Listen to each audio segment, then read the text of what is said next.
구독, 알림 설정까지 부탁드립니다. 오늘도 우리 사는 이야기 찾아주셔서 감사합니다. 사연자분이 보내주신 이야기 시작해볼게요. 안녕하세요.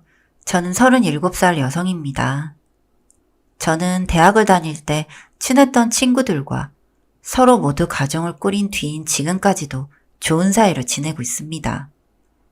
함께 있는 단체 톡방이 있었기 때문에 그곳에서 연락을 주고받으며 모임도 여전히 하고 여행을 다니기도 하고 일상을 주고받곤 했습니다.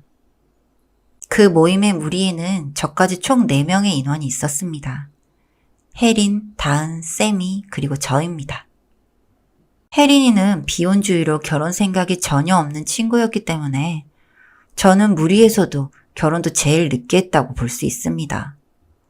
쌤이는 대학을 졸업하자마자 사고를 쳐서 결혼을 했고 다은이는 나이 많은 남편에게 맞춰 어린 나이에 일찍 결혼을 했습니다.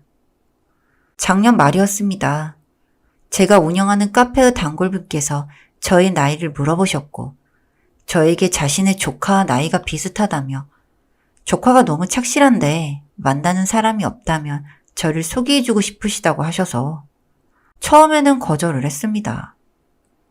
그러나 몇 번이고 한 번만 만나보라는 말씀에 별 기대 없이 만나게 되었습니다. 만나보니 너무 좋은 사람이었고 저희는 서로 마음이 통해 연애를 시작했습니다. 물론 20대 젊은 나이에 하던 식으로 하는 연애는 아니더라도 즐겁고 행복한 연애를 했고 미래까지 약속하게 되었습니다.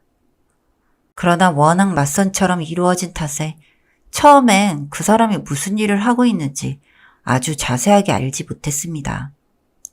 처음 제가 아는 분의 소개로 소개팅을 했다는 소식을 알렸을 땐 다들 잘 됐다며 잘해보라며 별다를 것 없는 반응이었습니다. 그리고 시작은 제가 결혼 소식을 알리면서부터였습니다. 제가 결혼 소식을 알리자 톡방 내의 반응은 극명하게 둘로 나뉘었습니다. 혜린이는 너무 잘 되었다며 축하한다고 말한 한편 나머지 2명의 친구들은 만난 지 얼마나 되었다고 결혼이냐며 그 사람이 뭐라는 사람인지 나 자세히 알고나 있냐며 아무리 노처녀라도 그렇지 그렇게 성급하게 결혼을 결정하냐며 타박 아닌 타박을 했습니다. 혜린이는 어떻게 말이라도 그렇지 그런 식으로 말을 하냐며 대신 화를 내주었고 후자의 친구들은 걱정이 되어서 그랬던 건데 네가 도리어 유난을 떨지 말라며 분란이 일어났습니다. 저는 예비 신랑은 좋은 사람이고 서로 잘 맞아서 일찍이 결혼을 하게 되었다고 다들 이해한다며 고맙다며 중재를 했고 넘어갔습니다. 그날 혜린이가 따로 연락이 와 위로와 함께 다시 축하를 해주었습니다. 자신도 사실 이른 결혼이라 걱정이 되긴 하지만 축하가 우선이라고 생각한다며 걱정되는 마음은 다들 똑같을 것이라면서 말입니다. 그리고 제가 워낙 똑부러지고 착하기 때문에 분명 만나는 사람도 좋은 분이라 믿는다며 저의 안목을 믿겠다며 장난을 쳤습니다. 그리고 다른 친구들은 저에게 축하는커녕 말이 심했다는 사과조차 하지 않았습니다. 어쩌면 저에겐 말이 심했다고 생각하지 않았을지도 모르겠습니다. 물론 결혼을 할 때쯤은 저도 남편의 직업이나 일터에 대해 자세히 알게 되었습니다. 사실 처음 결혼 이야기가 나왔을 때나 잘 몰랐지 결혼을 얼마 남기지 않는 시점에서는 알게 되는 수밖에 없었습니다. 상대의 직업이나 일에 대해 아무것도 모르고 결혼하는 사람은 없었을 테니까요. 결혼식 날 3명의 친구들은 모두 저의 결혼식에 참석을 했지만 태도는 달랐습니다. 혜린이는 처음부터 끝까지 제 곁을 떠나지 않았고 쌤이는 아이와 남편 모두를 데리고 와서 식도 보는 둥 마는 둥 밥만 먹고 도망치듯 가버렸고 다은이 또한 신랑과 놀러 가기로 했다며 밥만 먹고 가버렸습니다. 큰 의미를 두진 않았지만 축의금 액수도 크게 달랐습니다. 혜린이는 자신이 쓸 수 있는 여유가 되는 내에서 최대한 성의껏 저에게 축의금을 준 것이 티가 날 정도였습니다. 세미와 다은이가 준 축의금 액수는 제가 친구들의 결혼식에 가서 한 액수에 비해 크게 모자라는 금액이었습니다. 돌려받으려고 한 축의금은 아니었지만 조금 서운했습니다. 그렇지만 둘 다 가정이 있는 사람들이고 이제는 돈을 자유롭게 쓰는 것이 허락되지 않을 수도 있겠다는 마음으로 넘어갔습니다. 그리고 저는 신혼여행을 뒤로 미룬 채 하던 카페를 잠시 쉬며 지내고 있었습니다.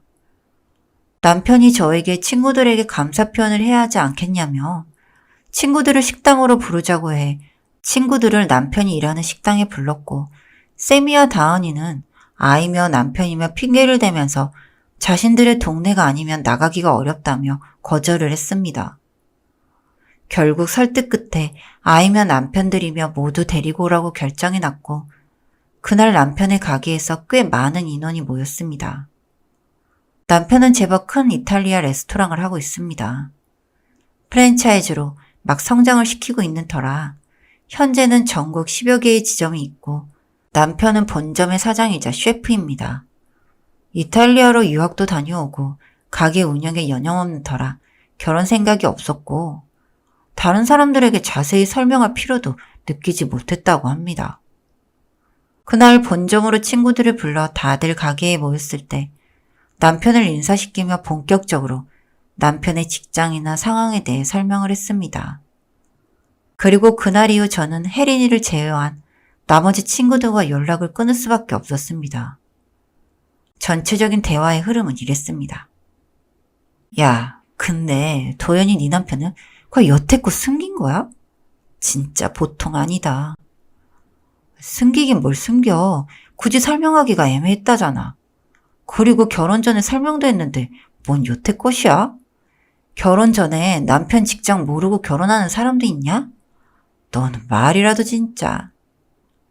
아, 그만들래. 도연아.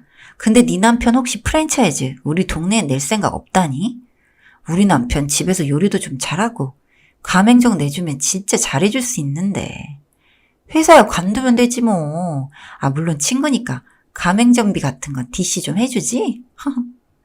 어머, 그러게. 그럼 나도 우리 남편 좀 부탁해야겠네. 회사 때려치고 내 친구 덕 좀 보라고 하지 뭐. 너네 진짜 그만들 좀 해라. 아, 농담이라도 부담스럽게 하는 건 좀 아니지. 아, 농담인데 뭘 그러냐? 근데 너는 매사에 그렇게 불편해서 어떡하냐? 아, 애들아, 그만해. 이제 음식 나올 텐데 맛있게 먹자. 여기 술은 없어? 도연아, 세미 오빠가 여기 술은 없냐고 물어보는데 레스토랑이라 막 비싼 와인밖에 없고 그런 거 아니야? 먹어도 돼? 먹어. 오늘은 나하고 남편이 내는 거니까 편하게 먹어. 아, 메뉴판 봐도 뭐 애기가 먹을 건 하나도 없네. 야, 우리 애기 뭐 먹으라고 여기 불렀어? 부른 사람이 책임지고 뭐라도 만들어줘봐. 알겠어. 잠시만 기다려봐. 리조또라도 하나 부탁해볼게. 아, 도현씨, 여기는 원래 이런 거밖에 없나? 아, 난 이런 거 안 좋아하는데. 밥도 없고, 뭔 빵이랑 밀가루 뿐이네. 아, 오빠, 여기 이런 곳인 줄 모르고 왔어요? 치킨집에 가서는 왜 갈비 안 파냐고 진상 피울 거 아니잖아요? 그냥 주는 대로 드세요. 야, 너한테 그런 것도 아닌데 왜 화를 내냐? 그리고 너보다 나이 많은 윗사람한테 그렇게 말하는 거 아니야. 윗사람 같은 소리 하네. 지금 네 남편 하는 꼬라지들을 보면 아들이라고 해도 안 믿겠다. 나이만 많으면 뭘 하냐? 와이프 친구한테 저런 식으로 말하는데. 쌤이 너도 적당히 해. 네 자식이 먹을 건 네가 챙겨서 좀 다녀. 도윤이가 무슨 니네 종이야? 저를 대신해 소리를 질러준 혜린이를 시작으로 테이블은 난장판이 되었습니다. 전체적인 흐름만 적느라 빼먹었지만 세미의 아들은 아무거나 만지고 당겨 찢어지고 깨지고 엉망이 되었으며 세미의 남편은 고주망태가 되었고 다은이와 다은이의 남편은 음식이 맛이 있니 없니 불만이 이만저만 아니었습니다. 참다 못해 혜린이는 제 편을 들어주며 화를 냈고 저와 남편의 중재로 큰 다툼으로 번지진 않았습니다. 다만 분위기가 다 망가진 탓에 자리는 일찍 파할 수밖에 없었죠.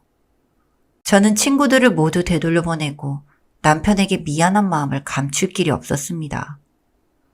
그러나 남편이 말했습니다.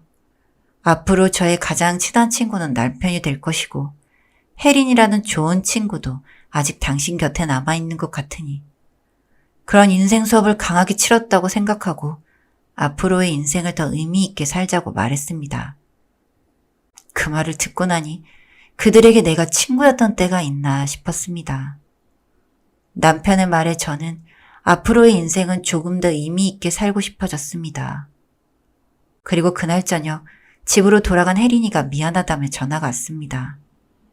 앞으로 저는 그 친구들과 친구로 지낼 생각이 없으며 너 하나만 있다면 아주 인생 잘 살았다는 생각이 들 것 같다면서요.